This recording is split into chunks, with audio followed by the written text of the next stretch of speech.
Brilliance Audio presents Primary Target by Joe Weber, performed by Alexander Sendies. On the birthday of Soviet founder Vladimir Lenin, blowing snow and bone-chilling temperatures paralyzed Moscow. Thousands of the poor and homeless were standing in government-organized soup lines, shivering as they inched their way toward steaming kettles full of thin, near-tasteless broth. They were literally a stone's throw from where President Nikolai Shumenko would be paying his respects to their deceased founder. A sense of foreboding, some would call it despair, permeated the frosty air during this miserable day in April. Chaotic political upheavals, combined with a hair-trigger military desperate to compensate for the erosion in the Russian command and control system, were pressuring hardliners like Shumenko to make fateful decisions. The homeless and oppressed Muscovites watched as Shumenko and his entourage arrived at Red Square in their shiny black limousines. After the officials stepped out of their cars, Shumenko momentarily made eye contact with one of the dispirited men. The stooped man had hollow eyes and a twisted, angry look. The thick-set president nodded respectfully, then looked away and walked in silence. Unable to stifle his bitterness, he turned to his friend Yegor Pavlinsky, a former First Deputy Prime Minister.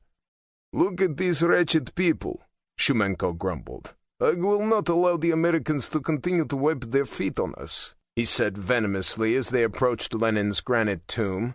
"Their State Department has slashed funding for another 22 agencies in Moscow, and President Macklin has publicly humiliated me about our ties to Iran and Iraq." Shumenko gestured toward the soup line. "All this while the economic reforms the technocrats insisted on have impoverished millions of our people." "Da," Pavlinsky said angrily. "The mafia and the corrupt elite also shared the blame for this disaster." A fervent hardliner and consummate political deal-maker, Pavlinsky cleared his throat. "My friend," he said morosely, "our crisis, Russia's crisis, has reached the breaking point. The Americans are catnapping while our economic and political instability represents the greatest threat to global security today." Pavlinsky took a quick breath. "If we are to survive, we must infuse more money into our economy, and we must do it quickly." Pavlinsky's impassioned words prompted Shumenko to speak bluntly. "More money," he growled in protest, "for the mobsters to take to their offshore banks? More money for the corrupt bankers and businessmen to steal and send to Zurich?" Shumenko's eyes narrowed and his jaw tightened. "They have systematically looted the central bank and sent the money to a variety of phony asset management companies. We might as well pour the money into the sea." "We have no other choice," Pavlinsky shot back. "The economy is free-falling. We're bankrupt. We must stand together and do what's best for our motherland," he exclaimed. "Lower your voice," Shumenko said firmly.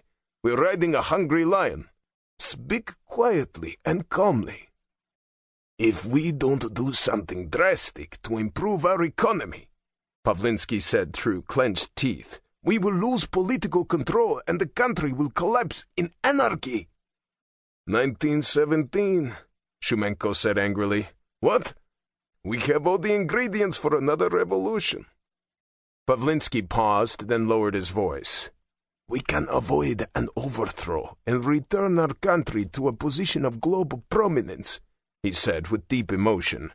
"We can provide Russia with great wealth and strategic leverage if you listen to me." "I'm listening," Shumenko said mechanically. A virulent anti-American, Pavlinsky's angry voice suggested ominous intentions. "The millions of dollars Washington sprinkles on us, and the billions of dollars we make from Iraq, Iran, and other countries is nothing compared to the 4 trillion oil and gas bonanza in the Caspian Sea." Shumenko's eyes hardened, challenging his friend. "Keep your voice down," he insisted in a coarse whisper.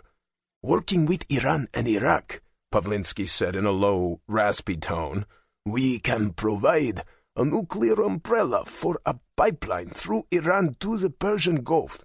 Russia, not the U.S. or the West, will control a key point of distribution, and we can drive prices much higher." We're running out of time, Shumenko sighed in frustration. As long as the Americans are entrenched in the Gulf region, your idea will only be a wistful dream.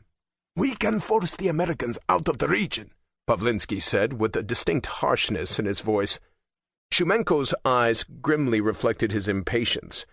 I suppose you have a foolproof plan? Da, Pavlinsky said stiffly.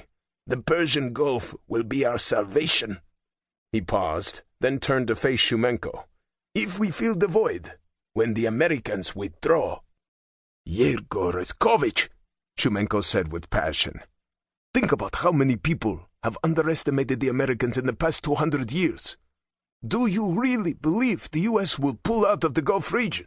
Da, Pavlinsky declared, seeing the surprised look on Shumenko's face.